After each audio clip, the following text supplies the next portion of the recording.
Menyambung pertanyaan saya kemarin tentang tahlilan. Pertanyaan yang mana ini? Yang tentang tahlil. Jadi kesimpulan dalam tahlilan tersebut, bid'ah atau sunnah?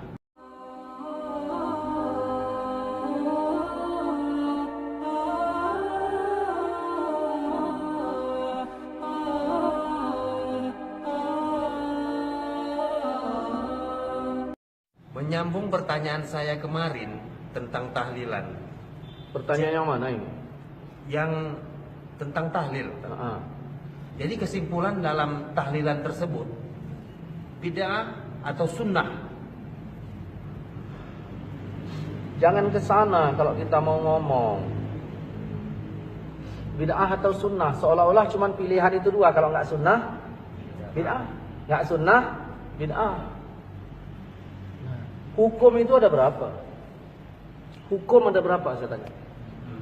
Sunnah itu apa? Sunnah itu ma'udhifa ilan nabi, sesuatu yang disandarkan kepada nabi. Ya. Perkataan, perbuatan nabi. Jadi jangan selama-lamanya kalau memang itu sunnah, kapan nabi bikin? Tapi kita sudah sepakat dalil kita ini satu Quran, yang kedua hadis. Hadis itu apa? Ya sunnah. Apa itu? Ma'udhifa ilan nabi, sesuatu yang disandarkan kepada Rasul. Ada perkataan nabi, ada perbuatan nabi. Nabi nggak bikin, tapi nabi katakan, yaitu disebut sunnah. Nah, sekarang saya tanya, nabi sholat wajib nggak? Sholat 5 waktu nggak? Sholat. Sunnah nggak? Hukumnya Pak? Wajib. Wajib. Nabi sholat tahajud nggak? Sholat. Sunnah nggak? Sunnah. Hukumnya Pak? Sunnah. Nabi makan minum nggak? Makan minum. Nah, sunnah nggak itu? Sunnah. Hukumnya apa? Sunnah. Mubah. Mubah. Nah, Nabi istrinya berapa? Kata Allah berapa bolehnya? 4. Nabi istrinya berapa? 4. Ini nanya yang nggak jelas. Nabi istrinya berapa? Lebih nggak dari 4? Lebih. Nah, sunnah nggak? Sunnah. Hukumnya kalau kita macam mana? Maka ditanya itu hukumnya. Hukumnya bagaimana? Kita udah bagi kemarin antara kenduri, sudah kita bahas, dengan apa namanya, berdoa membaca Quran. Hukumnya itu apa? Allah menyuruh membaca Quran, umum kalimatnya. Yasin Quran nggak? Quran. Ketika Allah menyuruh kita membaca Quran, berarti kan udah disuruh kita baca Quran. Waktunya ada nggak dari Allah dan tempatnya? Udah kita bahas itu. Jadi jangan berulang-ulang. Hukumnya, nah, Allah udah suruh kita baca Quran. Nah, di dalam tahlil itu kan baca Yasin. Quran nggak Yasin itu? Quran. Oke. Kemudian ada nggak waktu dari Allah untuk membacanya? Tidak. Berarti kan kita yang memanagenya. Waktunya. Nah, udah, terus kita baca, ini udah kita bahas dalam beberapa acara kita. Udah kita bahas. Nah, jangan itu pertanyaan diulang-ulang lagi. Udah jelas itu. Nah, kembalikan kepada hukumnya. Wajib nggak tahlil? Kalau wajib berarti yang nggak tahlil dosa. Haram nggak tahlil? Kalau haram berarti yang tahlil dosa. Kan Allah udah bilang dalam surah An-Nahl ayat 116, jangan kau katakan sesuka lidahmu secara dusta. Ini boleh, ini tidak, haza halal wa haza haram. Saya mengatakan boleh dengan alasan yang sudah saya sepakat, yang sudah saya sebutkan. Ada orang bertanya, kenapa Ustaz sebutkan dalil-dalil aja pakai pemikiran sendiri? Kenapa enggak pakai ulama? Kalau kita udah cerita pakai ulama, udah clearnya kita. Ini begitu disebutkan ulama, dalilnya mana? Makanya saya nggak mau bicara kaul-kaul ulama lagi. Saya bahas dalil. Makanya didengarkan, disimak baik-baik itu.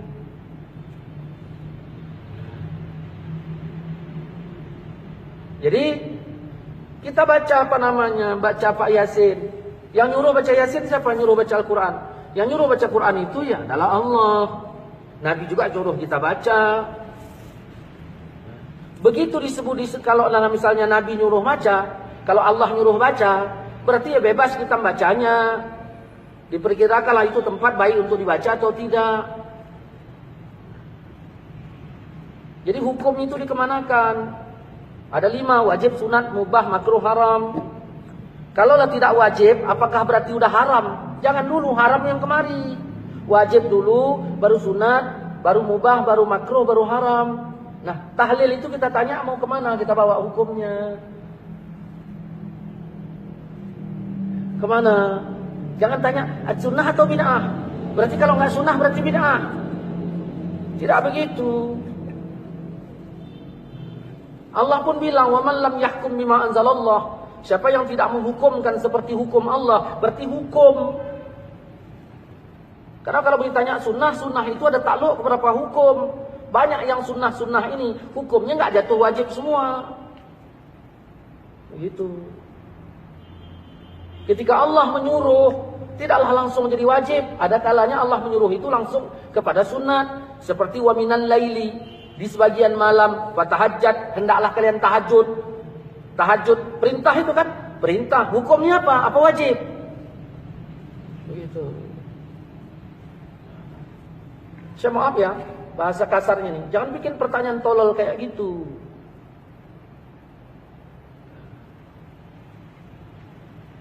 Oke lah Ustaz. Ada satu pertanyaan lagi. Kalaulah boleh membaca Al-Quran di tempat orang meninggal itu, apa manfaatnya Ustaz?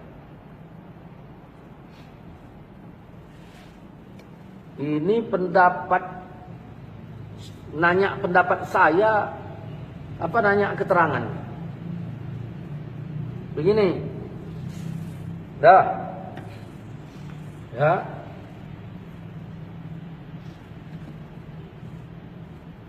Namamu siapa? Adi. Dah, orang tua Adi meninggal. Oke, dah meninggal kan? Ya. Sekarang si Adi yang tinggal di rumah itu sebagai anak almarhum, pikirannya macam mana? Kacau apa tidak? Kacau. Kecuali anak durhaka, baru senang. Oke. Begitu kacau, kira-kira iman Adi naik apa turun? Turun. Apa yang disuruh agama terhadap saya sebagai jirannya si Adi? Mendoakan. Menghiburnya, menghibur si Adi. Tujuannya untuk apa? Tujuan hibur itu. Ya, tujuannya hibur-hibur gitu aja, pakai keyboard gitu. Iman tadi naik apa turun? Turun. Tujuannya itu dihibur untuk apa? Supaya terhibur dan sekali imannya naik. Ya, tujuannya itu supaya imannya naik. Apa kata Allah dalam Quran? Quran sebagian dalil apa enggak? Dalil. Wa iza tuliyat alaihim ayatuhu zadathum imana. Kalau dibacakan Quran imannya nambah. Kau beriman enggak? Beriman kan? Begitu dibacakan Quran imanmu Nambah. Kalau enggak nambah berarti enggak beriman kok. Dah. Itu manfaat untuk keluarga yang ditinggalkan. Nah, timbul pertanyaan, boleh enggak baca Quran di tempat orang meninggal? Itu pertanyaannya. Nah, jangan kau katakan sesuka lidahmu secara dusta, ini boleh, ini enggak. Ada orang bilang enggak boleh, ya tanyalah alasannya apa. Saya bilang boleh, alasan saya apa? Kan Nabi udah bilang, iza hadartum, kalau kamu hadir ke tempat orang sakit atau mayit, ke tempat orang meninggal, ucapkan perkataan yang baik. Siapa yang bilang tuh? Hadirlah saya ke tempat si Adi. Orang tua Adi meninggal. Rasul nyuruh apa? Ucapkan perkataan yang baik. Datanglah saya. Assalamualaikum di. Waalaikumsalam. Kenapa ya orang tua kita ini meninggal segala macam. Baik enggak? Ngomong saya itu baik enggak? Baik. Kata Nabi, sebaik-baik perkataan adalah Quran. Berarti membaca Quran macam mana? lebih baik. lebih baik. Jelas kan? Berarti membaca Quran lebih baik. Ya udah. Tapi ini nggak lakukan sekarang menyelisih apa enggak? Kalau saya baca Quran di situ, yang saya selisihi ayatkah mana ayatnya? Nabi kah mana hadisnya yang saya selisihi? Baru dikatakan berselisih apabila ada nabi bilang jangan, lalu saya baca, di situ berselisih namanya. Tapi bacanya rame-rame. Apa? Berarti babnya bab rame-rame bacanya, baca berjamaah masalahnya. Nanti kita bahas tentang masalah baca berame-rame. Jangan diaduk-aduk masalahnya. Berarti katakanlah, Ustaz, saya setuju tahlilan, tapi yang penting bacanya satu orang. Kan enak. Ini enggak, memang tahlilan bid'ah, pernah dibikin siapa? Ini. Datanglah saya tadi. Saya bacalah Al-Quran. Kenapa? Karena sebaik-baik perkataan adalah Al-Quran. Saya baca di situ. 2. Yang ketiga, kalaulah saya ngomong-ngomong yang baik bersama si Adi. Nah, tadi tak masalah kan? Ya. Tiba-tiba ada orang lain datang. Ustaz, kirim salam lah sama si Adi. Nah, lalu saya bilang, Assalamualaikum Di. Waalaikumsalam. Pak Tanjung kirim salam sama kau. Oh, ya udah, tanyanya macam mana kabarmu? Nah, kata-kata macam mana kabarmu itu bahasa saya apa bahasa Pak Tanjung? Bahasa Pak Tanjung, karena dia suruh nanya. Boleh nggak saya bawa bahasa Pak Tanjung ke rumahmu? Boleh. Kalau bahasa Pak Tanjung boleh saya bawa, kenapa bahasa Allah kau larang?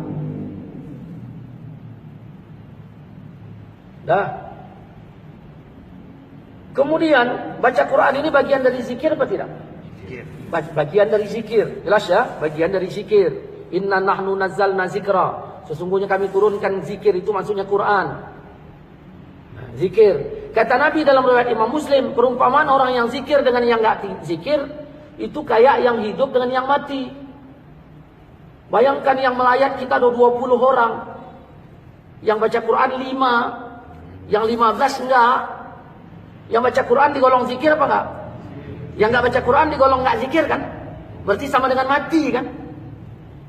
Ini yang heran kita ketika kita datang ke tempat orang meninggal, cerita entah apa-apa, masalah pemilu begini begitu, enggak ada yang nyalahkan. Begitu ditarik ayat, langsung ada yang nyalahkan.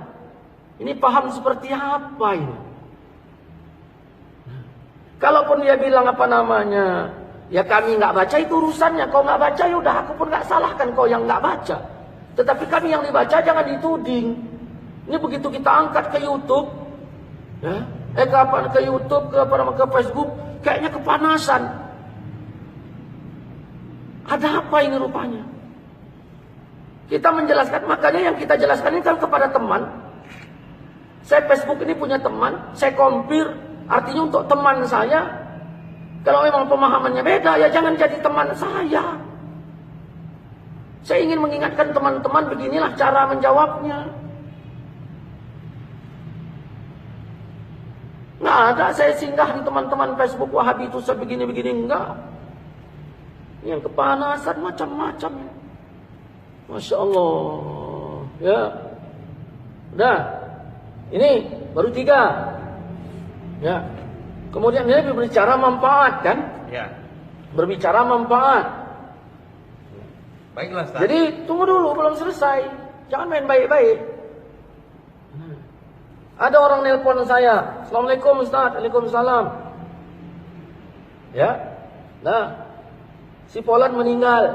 Siapa? Ayah si Adi. Saya bilang apa? Innalillahi. Innalillahi itu apa? Kembalikan Al-Quran. Innalillahi itu Kalau pertama kematian saja kita dikembalikan kepada Quran, kenapa dilarang membaca Quran di waktu yang lain? Kemudian mau ditanya apanya lagi? Sampai enggak kepada almarhum? Kan begitu? Sampai kan?